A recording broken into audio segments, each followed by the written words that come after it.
Patrick, what's behind us is all the potatoes that we packed today that are going to be going out to our customers probably tonight, tomorrow morning. So fresh, literally from the field into the warehouse. You did tell me some of the potatoes that you have in-house. How old or how young are they, right, in the age process? Because I know it's like apples, onions. Those things get stored for up to a year and then into the marketplace. What about potatoes? How does that work? Potatoes is similar. So our potatoes were harvested last year in any time between August to the end of October. Okay. And they sit in a bin dormant during the winter and then come out of hibernation, you could say. And then when they're washed, they kind of, come back to life. And then we pack them here at Peak and get them to the consumer. So these potatoes were brought in and washed probably 2 days ago, and they'll go out directly. So while they were grown last year and harvested last year, they're technically fresh. Okay, right? exactly. Because they haven't been sitting packed for a long time. In my closet, like in my pantry somewhere, because I know when you leave a potato in a dark, cold spot in my pantry, I know what happens. It'll reroot sometimes. Yeah. But you got a lot of different packages, a lot of very large bags. Yes. Traditionally, I always say in the States, unless you go to a big box retailer or a wholesaler, you get the big packs of potatoes. But traditionally, consumers have switched to the small, like those small packs, right? Yeah. And I know you guys do that too, but today we're packing these big pound, how many pound bags are they? I say 8 pound, they're more like 10, 15? They're 15 and 20 pounds. 15 and 20 pound bags. I got some weights here. You do, those are 10 pounds each. And I'm holding a 20 pound baby bag of potatoes. In Canada, people love their potatoes. They have to. So they're not necessarily buying 5 pounders, they're buying 10 or 20 pounder bags, and that's really what Peak's focus is on, large volumes of potatoes, because that's what we like. Because that's what the consumers want. That's what the consumers want in Canada, yeah. And I love this because, again, coming from the States, right? Yeah. You got to think to yourself, a lot of it's convenience factor, right? Yeah. So when you want big bags like this, you have to go to the Walmarts, the BJs, the Costco's, right? But this is, I don't even say, this is like a week, not even. Because if you do it the right way, you're going to go through half a bag in one sitting. And then if you got the russets on the other side, you might be doing some twice baked potatoes, cutting them up, or as my wife does, we'll shred these really thin and pop them in the air fryer for some French fries. Oh yes, that's really good. The reds are really good baked as well. We use them in the air fryer here, and we bake them in the oven. Manitoba reds have a very unique taste to them. The Manitoba red. And they're still red, so the skin is beautiful when you bake them, and really good to eat, because a lot of people won't eat the skin on a russet, but when you look at these, you can see how they're perfect size for baking. And when you have a round bake versus an oval baked, it makes a very big difference, right? Didn't know that. So definitely some good education here. Proudly Canadian and bringing these to your table. Hi, Juanita. Welcome to Winnipeg. We're here today and it's summer, so we have our summer crop product. Thank you, Pam. And it's just not only peak of the market, it's peak of the summer. You bet. Peak of the market. I mean, I can't believe how perfect each one of these look. What is the secret sauce? The secret sauce is the attention to detail that our growers have in the field and what they do, which we're going to spend time tomorrow looking at. But we have some beautiful zucchini here. That's going to be going to store tonight. I would take this, and I love to spin the zucchini and make noodles out of it. Really I do this all the time. Yeah, and so it's like pasta, but it's out of the zucchini. And these are perfect for that. They're nice size. And then we have kohlrabi. So kohlrabi is very popular in Western Canada. It's a German vegetable. So it's a cross between a radish and an apple. So you can eat it cooked or you can eat it raw. And it's a German dish. And so it looks like this now. Do you have to peel this? Yeah, you should take the top layer off before you eat it. I mean, you can eat it. It's like eating the skin on an apple or a radish. Okay, I'm definitely going to try that. Hey. Yes. And then we also have cucumbers and kale. from Manitoba, from our Dufferin Market Gardens. And these are all peak of the market specialties. It's not just their wonderful red potatoes, but I mean, look at this. It's perfect summer produce. So you can have everything you need. Cornucopia. Hi there, I'm Wayne Rempel. I'm with Quaker Farms in southern Manitoba, and we're standing in our organic onion field. These are red onions that we're growing here. So we're in an organic field, and we choose to grow organic because our customer demand has been increasing for it. As you look at the field, you'll see that there's no weeds in the field, and often organic is associated with weeds or other problems. And you can see this a beautiful clean field. In organic production, we have to work ahead. We have to think differently, and we work ahead several years to think about how do we plan for soil health. That's the most important thing in organic production. And conventional production often is reactive. With organic production, we have to be thinking ahead a couple of years in advance and doing things right. And so soil health, plant health is extremely important. Yeah, so we're in a organic potato field, and this is my favorite time of the year when everything is green and lush. And you can see this organic field doesn't have any weeds in it, so I'm very pleased about that. That's our standard, our policy. And it's free from disease and very little pests. These are yellow potatoes, and it looks like a great crop coming. So it's one of the nicest crops I've seen coming in years. So it's I'm looking forward to the harvest, but I love this time of year when I can put my hand into super soft dirt and dig potatoes and see how the crop's coming. We're the largest organic potato grower in Canada, and we're part of Peak. We're the only organic grower for Peak.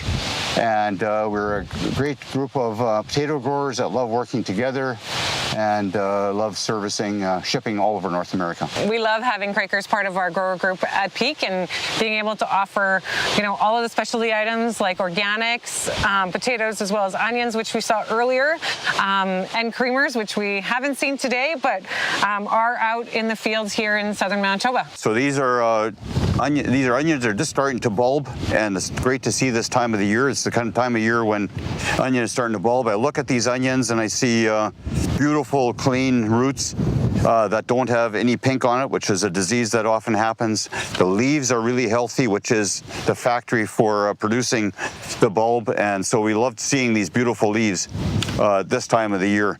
So it's a very good crop starting off. Leaf diseases are our biggest concern, and right now they look perfectly clean and healthy. While onions do love an arid climate, they like dry on their leaves, it's still important to have great water for them. So we irrigate our onions with local runoff, and so the onions have very carefully, we measure moisture and irrigate at the right times, only at night when there's dew on the ground, and that kind of thing to keep leaf diseases off of the plants. Almost all the water in this area is from irrigation reservoirs that we've built and distribute through our fields. Yeah, so onions are produced in different ways across the world, and most often it's flood irrigation. In our case, we use sprinkler irrigation, so it's like a lawn sprinkler. And so it's a large machine that runs across the field and very gently applies half an inch or a couple of centimeters of water at a time. And we do that about once a week just to make sure the crop is well fed and has plenty of water. So I've been in a conventional onion field. This is my first organic onion field. And again, asking what that difference is, like, how would I know? And I love that you said that there's no weeds in the field. So there's a process to this, right? So how do we go about determining and I would say procuring the process for an organic onion field? Well, all organic production has to be, first of all, you have to be organic for 3 years for sure before you can call it organic. We're very closely monitored and certified. We have to make sure we can't use any of the conventional chemicals and fertilizers that conventional growers use. It's very unique to organic production. We use only natural products, and so we work really hard at trying to find how to keep the plants as healthy as possible without all the tools conventional production has. And would you still get the same amount of production than you would a conventional field? Well, it's often, that's kind of a myth, is that people think organic production is just way less. Right. It's not true. It's that if it's done right, if you manage it right from the beginning, make sure the nutrition's in the soil is healthy, there's ample water and irrigation, it's going to be pretty much the same yield, if not just as good a yield. Just as good. Yeah, just as good. And that's something, so I come from a citrus background, citrus farming, and over the years, we've started to plant those mandarins, but organic. Now, if you see a mandarin tree, those halos or those cuties, those trees are loaded. Now, when we moved over and started organic, we started to see less fruit on the trees. And people actually would tell us, oh, you're gonna see less on the trees because of these reasons. So I love that you said that. If it's done the right way, the process is done, the growing is done, the water, right, and the right chemicals, then you're gonna have the same supply with it being organic. We used to grow both conventional and organic. And every year, our organic had better quality and just as good a yield. And we said, why are we even doing this? Let's just do organic, because the quality was better, they stored long, and they were better for you. Now, the real question I have is it more expensive to farm organic versus conventional? It is a little bit more. Management's really important, so management is a little higher, but some costs we don't have, like chemical costs. And so yes, some expenses are higher. Overall, it's pretty close. So you can offset of the balance happens, and then the price probably to the wholesaler, retailer, obviously would probably offset that as well, right? Right. We need a little bit more money, but productivity is important, and that's what wins in the end. And the client base, right? There's a different client base for organics versus your conventional. Now, I've seen onions processed in Idaho, and now we're here in Canada. Is it kind of the same situation where, you got the big tractor that comes through, picks them all up, and then takes them to the storage? How's that process? Yeah, the same kind of process as Idaho would have. It's pretty mechanized, so a lot of it is done by bigger equipment and trucks, and it's pretty fast. We live in an environment here where when fall comes and we have to harvest, we don't have a lot of time, so we have to be super efficient and get it out of here in exactly the right time. I was going to say before the snow hits, right? Before the frost comes. And that's what my question was going to be. So you said frost, right? So if you see this field now, so you're saying come wintertime, this will have frost and snow on it. So how does that affect the actual soil, or does it at all? Well, while the temperature-wise for humans isn't so comfortable, it is great for our fields. The frost kills a lot of diseases. It kills volunteer plants that shouldn't be growing next year, and so it kind of gives us a fresh start every year. It also, the deep frost into the soil makes the soil really nice and mellow. All right. And it's great for planting. We don't have to worry about super compacted soils or any of those kinds of things. Cool. So Wayne, what am I standing next to? Because to me, this is just a bunch of dirt. Well, this is really valuable dirt. It's not just dirt, it's actually compost. And 6 months ago, it was really smelly cattle manure.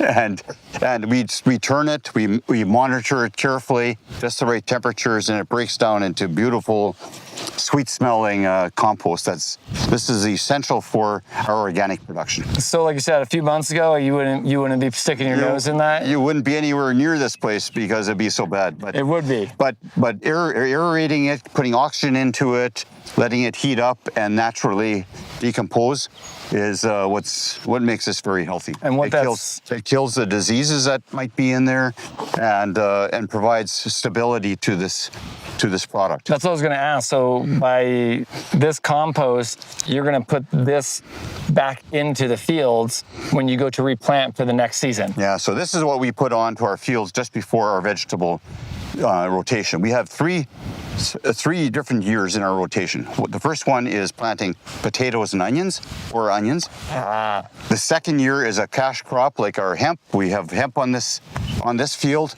And then the third year is a restoration year. We put this stuff on, we seed it with a green manure plow down as well, and we give the whole field a rest for the third year. And then it's ready for the next year again. Fourth year, and then start over the 3-year process. Yeah, the vegetable production is really important, that it has great nutrition, and there is no better nutrition than this.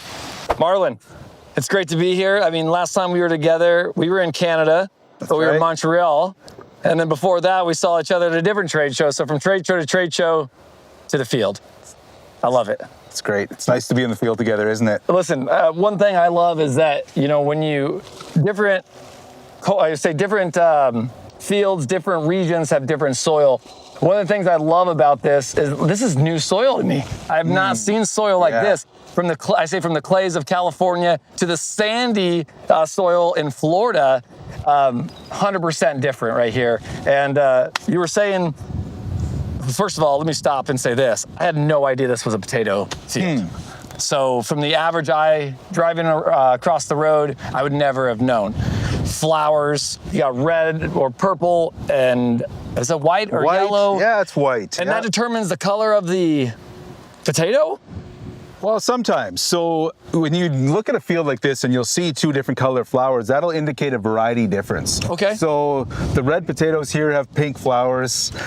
The yellow potatoes here have white flowers, but you can also have white potatoes that do have pink flowers, and that can happen. So it just indicates a difference in the variety that's growing. Gotcha. So so you say variety. So yellow versus red, is that the variety, or is there actually the variety of the potato? So good question. So yellow versus red is the type, right? So a yellow potato is yellow and a red potato is red, obviously, with the skin.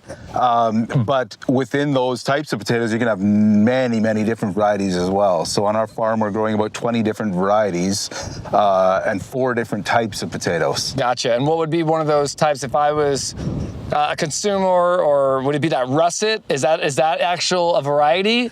No, russet is a type, and we're not growing those, but they are a very normal and very common type of potatoes.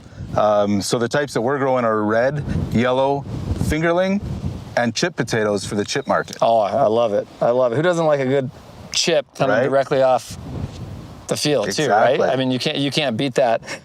What about, harvesting these? You said it's easy to pull one of these right out of the ground. Sure. Can you show me? Yeah, let's do it. So you just take the plant, pull it out.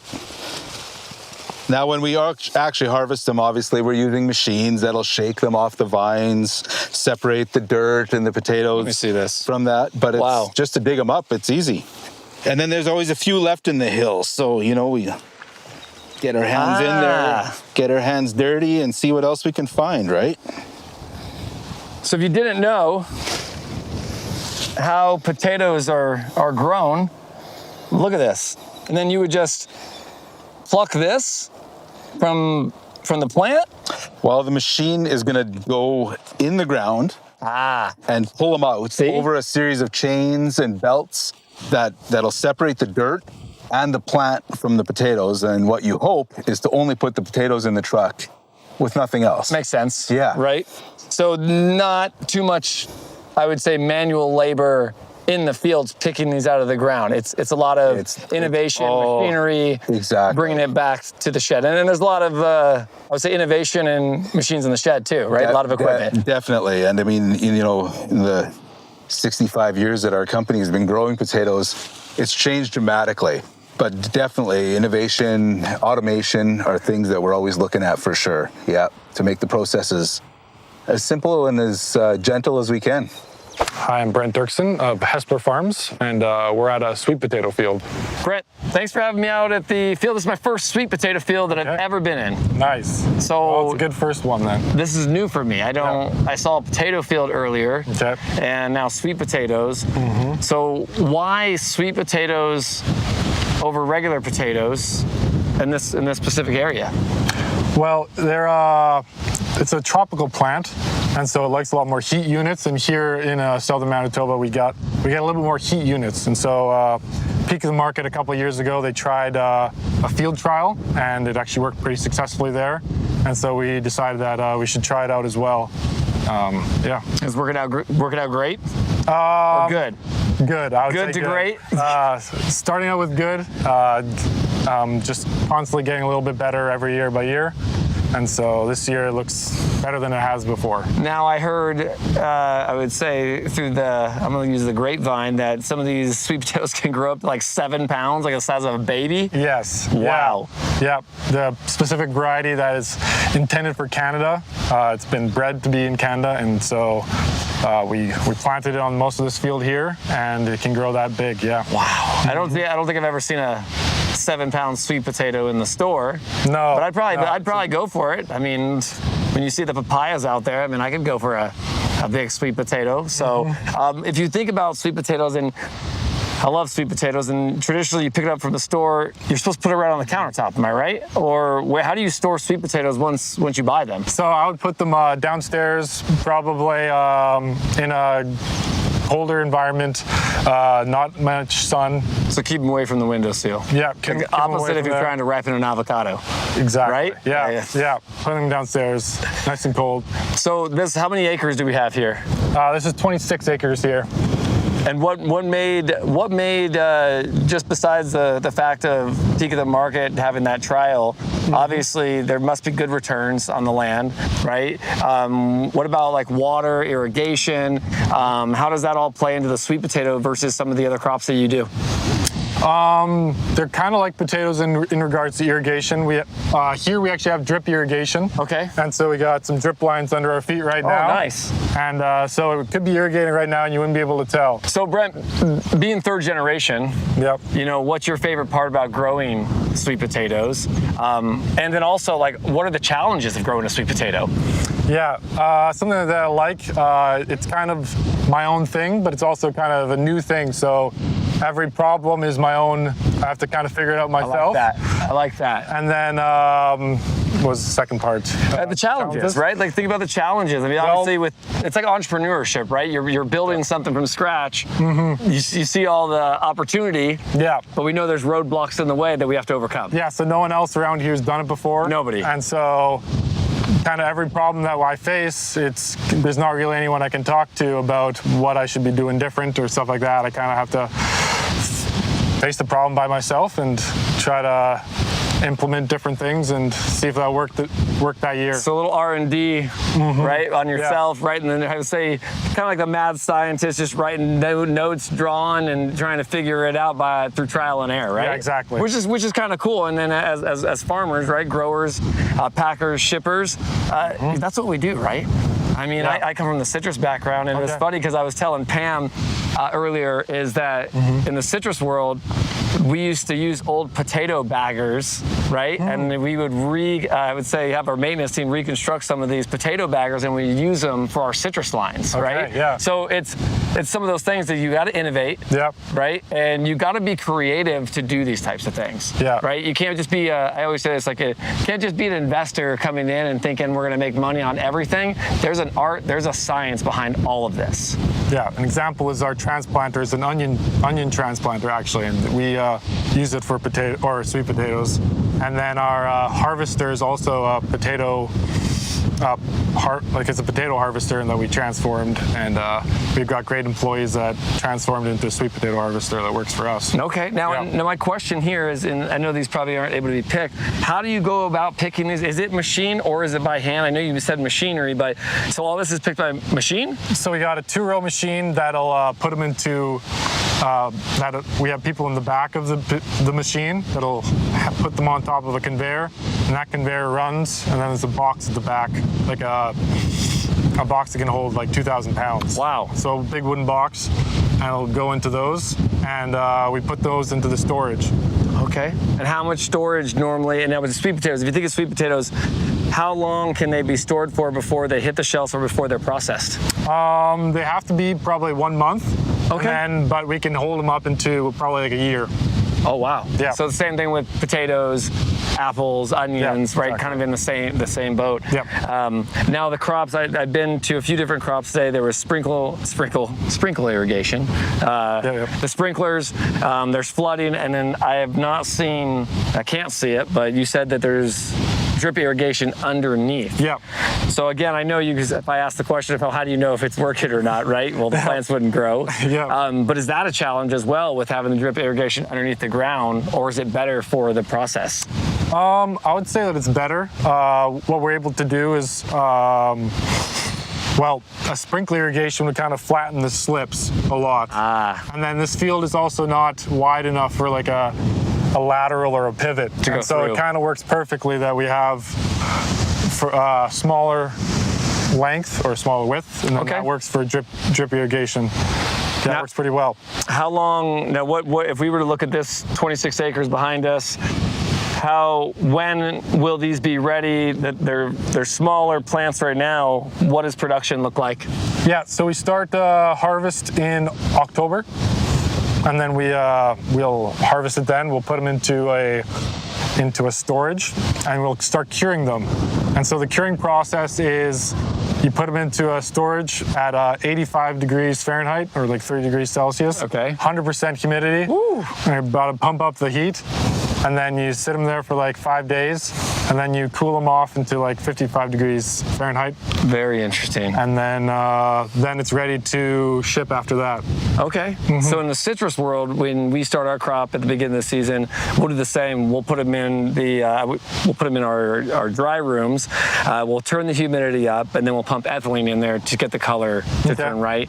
Normally, you won't go over 96 to 110 hours. You won't, right? You don't want to go over that because then you kind of will burn them, especially with the ethylene being pumped into them. Okay. But then we'll ripen up the color. So it makes me understand it a little bit better from the sweet potato to obviously the citrus side. So pretty cool. Yeah. Lots of rain. What happens when you have lots of rain? Okay. So about the tile piece, Right. right? Just to That was the other one we missed. Okay. Yeah, darling. So, all right.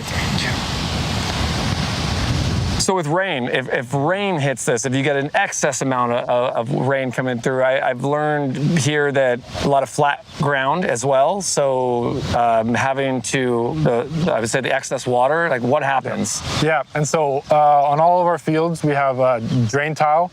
And what the drain tile will do is it'll take the water out and then put them really into the ditches. Hold on. What is drain tile? Hold on. It's I don't know what that is. It's underground pipes that span every like 20 feet or so in this field.